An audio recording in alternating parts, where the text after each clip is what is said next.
మీనం వారికి గనక చూసుకున్నట్లయితే మీకు ప్రస్తుతం రాశిలో శని యొక్క సంచారం జరుగుతూ 12లో రాహు జరుగుతూ గురువు వక్రత్యాగం 4వ స్థానంలో ఉండేటువంటి గురువు వక్రించున్నటువంటి గురువు వక్రత్యాగం జరుగుతుంది. ఎప్పటి నుంచి 11 మార్చ్ 2026 నుంచి వక్రత్యాగం జరిగి మిథున రాశిలో జూన్ 1వ తేదీ వరకు ఉంటాడు. దాని తర్వాత పంచమ స్థానంలో మీ లగ్నం నుంచి లేదా రాశి నుంచి పంచమ స్థానం అయినటువంటి కర్కాటకంలోకి వెళ్తాడు ఆయన. ఇలాగా తన యొక్క తత్వాన్ని వక్రత్యాగం నుంచి బయటికి రావడము, రాశి మారడం వల్ల కలిగేటువంటి ఫలితాలు ఏమిటి, మీకు ఎటువంటి ఫలితాలతో పాటు ఏ విషయాల్లో మీరు జాగ్రత్త పడాలి, ఏ దేవతారాధన చేయాలి అనేటువంటి అంశాలు చెప్తుంది నేనైనప్పటికీ చెప్పిస్తుంది సాక్షాత్ లలిత అమ్మవారిగా భావిస్తూ. ప్రధానంగా ఇక్కడ ఏంటంటే మీకు ఎప్పుడైతే వక్రత్యాగం అవుతుందో రాశిలో శని ఉన్నప్పటికీ ఎంత స్ట్రెస్లో కూడా మళ్ళీ ఏదైనా ప్రాపర్టీ తీసుకోవడము, వాహనం తీసుకోవడం, గృహం తీసుకోవడం, గృహ నిర్మాణం చేయడం కూడా చేస్తారు. ఎందుకంటే గురువు వక్రత్యాగం పోయిందిగా అందుకని. అయితే కాస్త ఎక్స్పాన్షన్ కొంచెం ఎక్కువగానే పెట్టుకుని ఉంటారు. ఫ్యూచర్ని ఆలోచిస్తూ ఇప్పుడు ఇలా కాదులే, మళ్ళీ ఫ్యూచర్లో ఇంత ఇది ఉంటుంది, ఫ్యూచర్లో మనం అట్లా చేసుకోవాలి ఇట్లా చేసుకోవాలి, ఇప్పుడు అంటే చిన్న ఇల్లు తీసుకున్నాం కానీ ఫ్యూచర్లో అందరికీ పెద్ద పెద్ద ఇల్లు ఉంటాయి కాబట్టి మనం అట్లా ఇట్లా అని చాలా ఎక్స్పాన్షన్స్ తీసుకుంటూ ఉంటారు. అంటే ఎలా ఉంటుందంటే ఇప్పుడు ఒక తులం బంగారం తీసుకున్న దగ్గరికి వెళ్ళి 4 తులాలు తీసుకుంటారు. ఒక గృహం తీసుకోవాల్సింది 2 గృహాలు తీసుకోవడం, లేకపోతే చిన్నది తీసుకోవాల్సిన పెద్ద గృహం తీసుకోవాలనిపించడం, ఇట్లా అంటే ఏదైనా కానీ కొంచెం వైడ్ రేంజ్లో తీసుకోవాలనే ఆలోచనలు పెరుగుతూ ఉంటాయి గురువు వక్రత్యాగం జరిగినందుకు.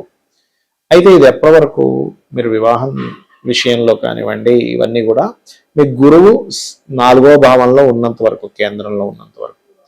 కేంద్రం నుంచి ఎప్పుడైతే జూన్ 2వ తేదీ నుంచి మారుతాడో పంచమ స్థానంలోకి, ఇక్కడ నుంచి కలిగేటువంటి ఫలితాలు ఏమిటి అని చెప్పి చూసుకున్నట్లయితే కాస్త ఇక్కడ నుంచి కొంచెం సంతానం విషయంలోని తీసుకునే నిర్ణయాల విషయంలో బాగా కలిసి రావడం జరుగుతూ, ఒక పక్క ఆలోచన విషయంలో స్ట్రెస్ కూడా ఉంటుంది, ఫ్రెండ్స్తో స్ట్రెస్ ఉంటుంది, అదేవిధంగా ప్రేమ వ్యవహారాల మూలంగా కొంత స్ట్రెస్ కూడా ఉంటుంది. కానీ ఒకవైపు లాభాలు వస్తూ స్ట్రెస్ కూడా ఉంటుంది. ఎందుకు కారణం ఏమిటంటే రాశిలో శని ఉన్నాడు, 12లో రాహు ఉన్నాడు, 6వ స్థానంలో నిత్య డైలీ లైఫ్ సంబంధించిన స్థానంలో కేతు ఉన్నాడు.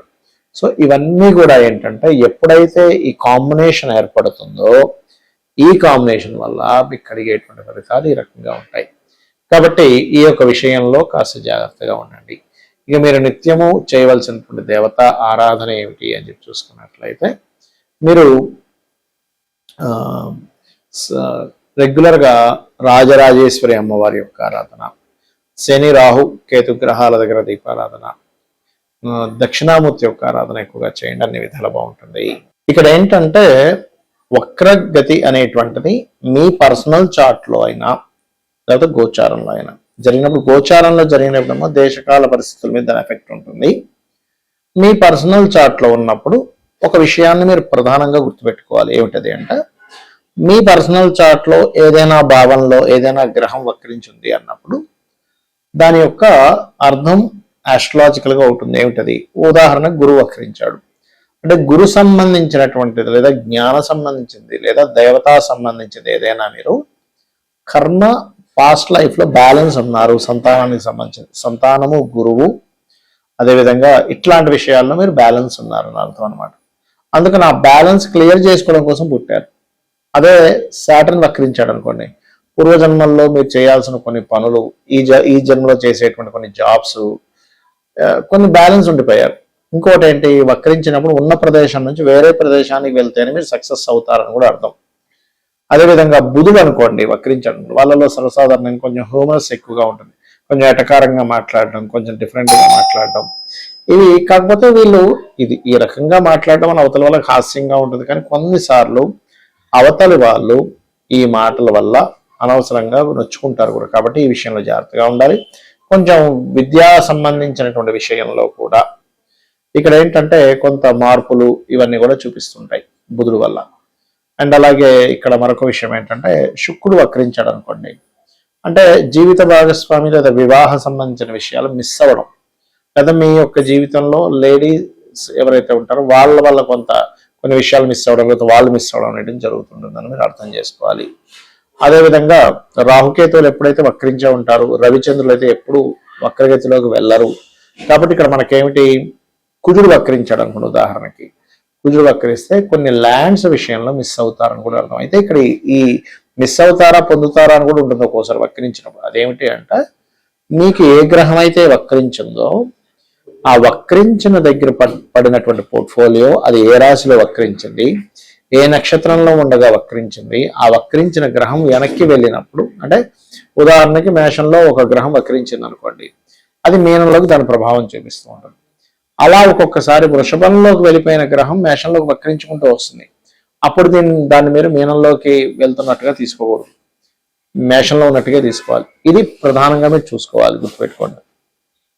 అలాగే మరొక విషయం ఏంటంటే ఇక్కడ చూసుకున్నట్లయితే ప్రధానంగా ఈ వక్రగతి సంబంధించినటువంటి విషయంలో ఈ జాగ్రత్తలు తీసుకుంటూ ఇక్కడ కొన్ని వక్రగతుల వల్ల మంచి కూడా జరుగుతుంది. ఎప్పుడు ఆ వక్రించిన గ్రహం యొక్క వెనక రాశుల్లో శుభగ్రహాలు ఉన్నప్పుడు మంచి కూడా జరుగుతుంది. అయితే ఈసారి ఈ సంవత్సరానికి గురువు అధిపతి రాజయ్యాడు కాబట్టి, మంత్రి కుజుడయ్యాడు కాబట్టి ఈ వక్రత్యాగము వలన మరింత ఈ యుద్ధ సంబంధించిన మరింత పెరుగుతాయి, విపరీతంగా పెరుగుతాయి అన్నమాట. అసలు మనం ఊహించలేము, బాబా ఏమిటి అసలు ఇంత విపరీతంగా పెరుగుతున్నాయని. షేర్ మార్కెట్ క్రాషెస్ అవ్వడము, లేకపోతే మనకి ఈ హిందూ సంబంధించిన దాంట్లో ఉండే వాళ్ళకి అసలు ఎక్కువ గొడవలు పెట్టుకోవడము, అండ్ అదేవిధంగా ఈ ముఖ్యంగా వక్రగతి తొలగినందుకు కాస్త ఈ యుద్ధంలో విమానాల యొక్క సంఖ్య విపరీతంగా నష్టపోవడం ప్రతి దేశము. ముఖ్యంగా అది కాకుండా రాబోయేది కూడా పరాభవనామ సంవత్సరం కాబట్టి ఎక్కువ దేశాలు వాళ్ళ సంపదలను ఈ రూపంగా పోగొట్టుకుని పరాభవం పొందుతూ ఉంటారు అనేటువంటిది కూడా పర్ఫెక్ట్గా ఇక్కడ మనకు చూపిస్తుంది. కాబట్టి వీలైనంత మట్టుకు నేను చెప్పే సజెషన్స్ ఏమిటి అంటే కొన్ని ఆన్లైన్తో సంబంధం లేకుండా ఉండే యాప్స్ ఉంటాయి, డైరెక్షన్ చూపించేవనుకోండి, లేకపోతే ఎటువంటి పరిస్థితులు ఎలా ఉండాలనేటువంటివి కొన్ని యాప్స్ ఉంటాయి. అటువంటి యాప్స్ ఒకటి. ఇంట్లో కనీసం నెల రోజులకు సరిపోయే అంత ధనాన్ని, ఉప్పుల్ని పప్పుల్ని జాగ్రత్త చేసి పెట్టుకోండి. అదేవిధంగా కాస్త కార్లో కూడా కాస్త ఎప్పుడు కూడా కొంత ఫ్యూల్ ఉండేలా చూసుకోండి. ఎందుకంటే ఫ్యూల్కి కొంచెం ఈ ప్రైజెస్లో కూడా కొంచెం అప్ అండ్ డౌన్స్ కూడా బాగా పెరుగుతాయి గురువు వక్రగతి పోయినప్పటి నుంచి. ఈ బంగారం కానీ ఇట్లాంటి కొన్ని లోహాల యొక్క ఇది పెరగడం. అదేవిధంగా ఈ సంవత్సరం బుధుడు యొక్క రాశుల్లో గురువు వక్రత్యాగంతో ఈ యొక్క సంవత్సరం ప్రారంభం అవుతుంది కాబట్టి జన నష్టం అధికంగా ఉండడం యుద్ధాల వల్ల, పప్పుల రేట్లు విపరీతంగా పెరగడం జరుగుతాయి. కాబట్టి ఇవన్నిటిని పర్ఫెక్ట్గా ప్లాన్ చేసుకోండి. వీలైనంత మటుకు చండీ పారాయణం చేయడము, చండీ వినడము, అలాగే మీరు వీలైనంత మటుకు విష్ణు సహస్రనామాలు వినడం.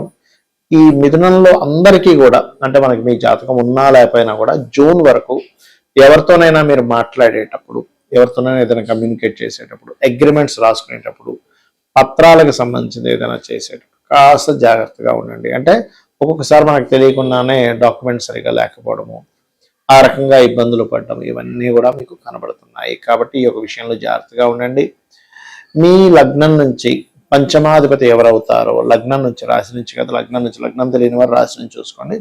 ఆ పంచమాధిపతి యొక్క ఆ అధిష్టాన దేవత ఆరాధన చేయండి. అంటే ఉదాహరణకి 27 లేదా 20 పంచమంలో ఉన్న పంచమాధిపతి అయినా సూర్యుడిని ఆరాధించడం. చంద్రుడు ఉన్నాడు, అప్పుడేంటి రాజరాజేశ్వరి అమ్మవారిని, కుజుడు ఉన్నాడు సుబ్రహ్మణ్యేశ్వర స్వామిని, బుధుడయ్యాడు విష్ణువుని, గురువయ్యాడు దత్తాత్రేయుడిని, శుక్రుడయ్యాడు అమ్మవారిని, శని అయ్యాడు ఉదాహరణకి. అప్పుడు శివుడిని లేదా ఆంజనేయ స్వామిని, లక్ష్మీనరసింహ స్వామిని కూడా చేసుకోవచ్చు. రాహుకేతువులు కనుట్లయితే రాహు ఉన్నాడు పంచమంలో, అప్పుడు దుర్గాదేవిని, కేతువుని, గణపతిని. ఈ రకంగా చేయడం వల్ల ఏమవుతుందంటే ఇప్పుడు ఉండేటువంటి పరిస్థితులు బాగోలేవు కాబట్టి మీరు అనవసరంగా ఘర్షణలో ఇరుక్కోవడం కానీ, లేకపోతే మనకు చూడండి ఇండియన్సే రకరకాల దేశాల్లో ఉన్నారు, ఆ యొక్క దేశాలలో మీరు అనవసరంగా వెళ్ళి అక్కడ స్ట్రక్ అవ్వడం కానీ, అక్కడ పడేటువంటి బాంబులు అనుకోండి. ఇప్పుడు చూడండి చాలా మంది పాపం దుబాయ్ అట్లాంటి కంట్రీస్కి వెళ్ళి అక్కడ భయపడుతూ ఉన్నారు, బిక్కు అనుకుంటూ ఉన్నారు. అటువంటి ప్రదేశాల్లో ఉండేటువంటి వారు కూడా ఎటువంటి ఇబ్బంది కలగకుండా ఉంటుంది. ముఖ్యంగా ఈ పంచమాధిపతి యొక్క అధిష్టాన దేవతను కనుక మీరు చేసుకున్నట్లయితే. శ్రీమాత్రే నమః.